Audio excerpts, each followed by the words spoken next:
Hey everybody, Dr. A here, and in this video we're going to be exploring another buckling example. So let's go ahead and get started.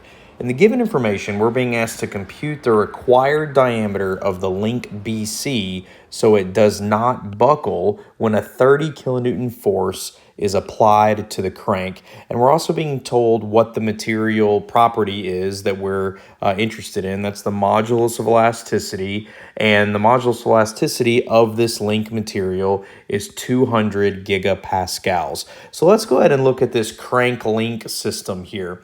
So we have this applied 30 kilonewton force at this handle of some sort here on this crank, and that's going to be applied at a distance of 350 millimeters away from point A, which is supported by an external pin support. Now, this crank has an angle here. It bends at a 45-degree angle, and then it's pin connected to the link BC, which is horizontal down here. So this bend, this like kind of elbow bend, has a length of 250 millimeters, and the link that we're interested in, which is pin connected at its ends, has a length of 800 millimeters. And we're shown over here that the link BC cross section is in fact circular, and what we're looking for is this diameter D. Now, before we dive into this, I want to make a reference real quickly. This is very, very similar to a problem in the Hibbeler Mechanics of Materials book, chapter 13 on buckling. This problem is a little bit different, but it's greatly inspired by a problem from the Hibbeler Mechanics of Materials textbook. So for another very similar problem with this, but maybe solving for something different, take a look at that reference. So let's go ahead and turn the page and dive right into it. So what I like to do under solution is go ahead and write my governing equation. So if we remember, the critical buckling force in a slender member is going to be pi squared EI over KL quantity squared. Now, this could also be expressed as pi squared EA divided by the slenderness ratio, KL over R quantity squared. And remember, we could use either form of this equation. Either one will get us to this critical buckling force, okay?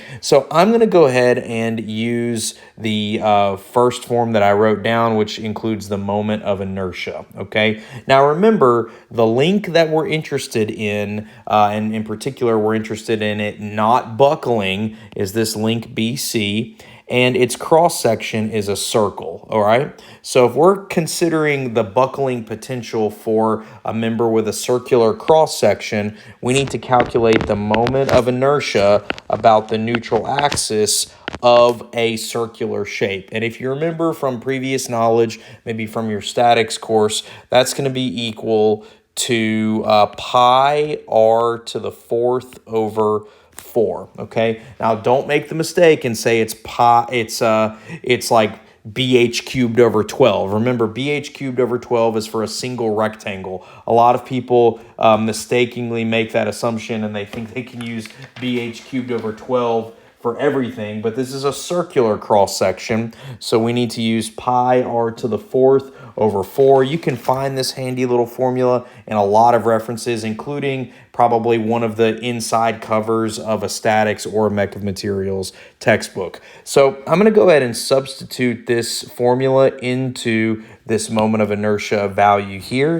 I'm going to rewrite P critical as pi squared E times pi r to the fourth over 4, and all that's going to be divided by KL squared, and I can package this a little bit better as maybe pi cubed E times r to the fourth, all divided by 4 times the quantity of KL squared. Okay, now we're going to be using this formula right here, and we're going to ultimately solve for R, right? Because what is the problem asking us to do? It's asking us to find a required diameter. Well, we can start with finding the radius and then multiplying it by 2 if we want to. So let's go ahead and rearrange this and solve for this radius R. So if I do that, I can put a little change colors here. I'm going to put a comma here and say R equals, and I'm going to do a little bit of math here. I'm going to say, I'm going to have this quantity raised to the 0.25 power, or the 1/4 power.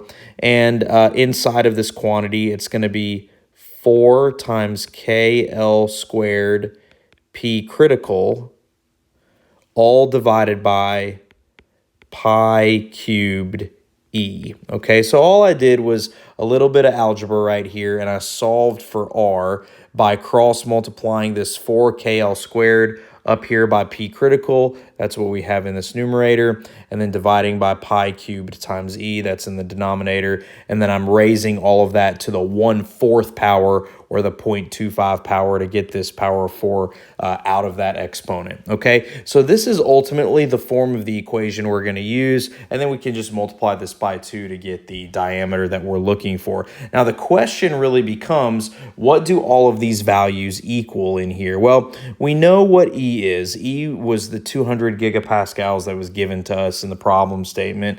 We know L. L is the length of the member, so that's the 800 millimeters, or 0.8 meters if we want to use some consistent units. What about K? Well, K is the effective length factor, so I'm going to put a note here.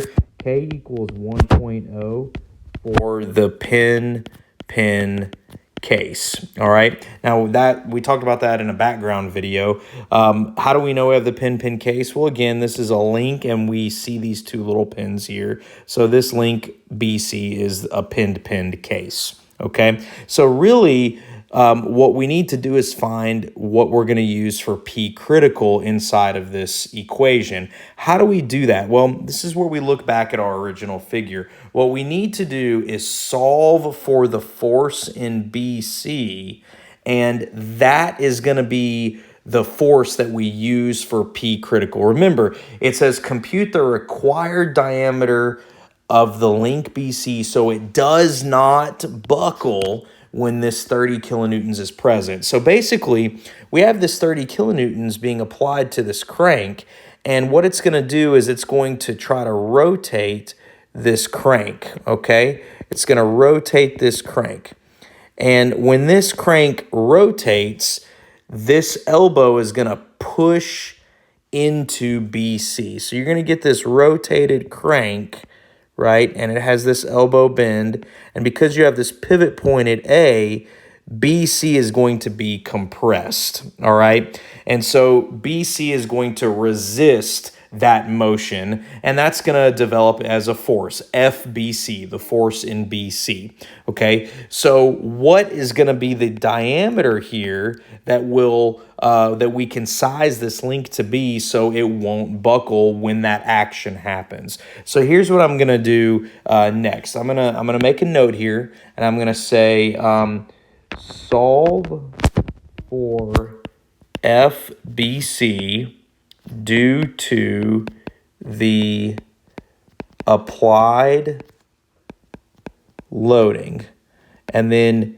set FBC equal to P critical to solve for R. Okay, and again, we're doing that because we're solving for the radius, or ultimately the diameter of that link, so it does not buckle when FBC is occurring in that link, okay? So what I'm going to do now is draw a free body diagram of the system, okay? I'm going to say FBD of the system, all right?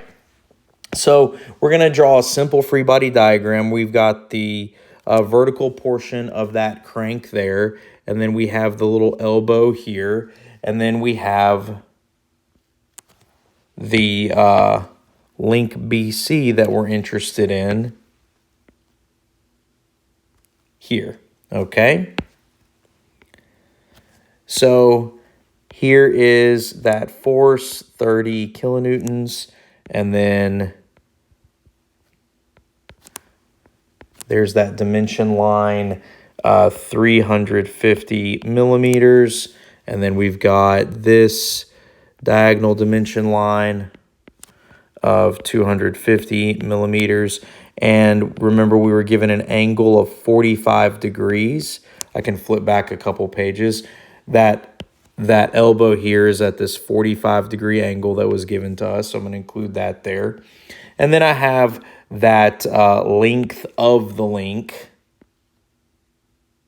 that horizontal length of the link right here of 800 millimeters. And so what's going to develop here? Well, I'm going to develop this compressive force FBC, okay?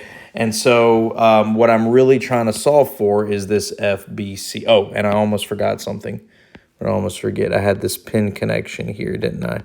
That's that pin connection, point A.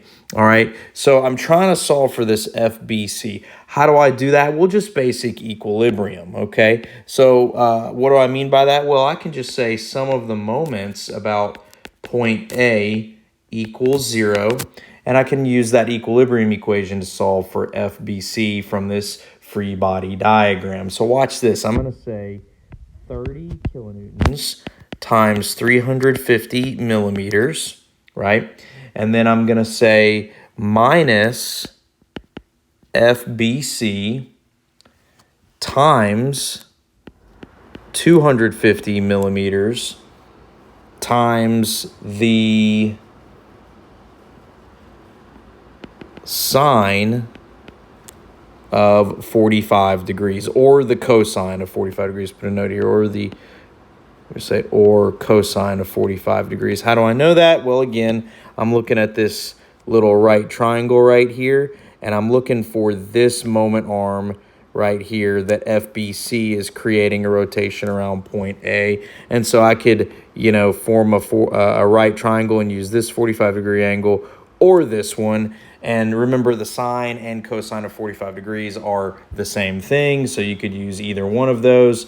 And then we're going to say this equals 0. We'll do a little bit of rearranging, and we're going to calculate FBC is 59.4 kilonewtons, and that's going to be in compression, okay? Now, what do? I set this equal to P critical. So we're going to say, so P critical is set to FBC.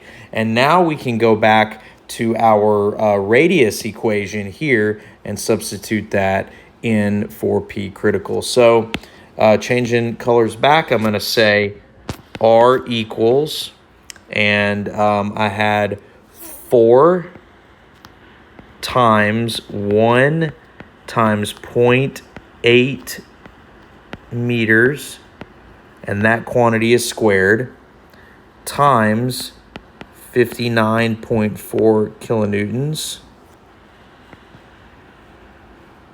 all divided by pi cubed, right, times E, which was 200 gigapascals.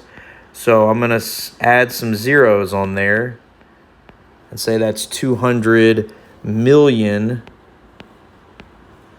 kilopascals. And I'm going to wrap all this up and raise it to the 0.25 power. Now, real quick, before you just blindly trust me, pause the video and make sure you know why I'm doing what I'm doing.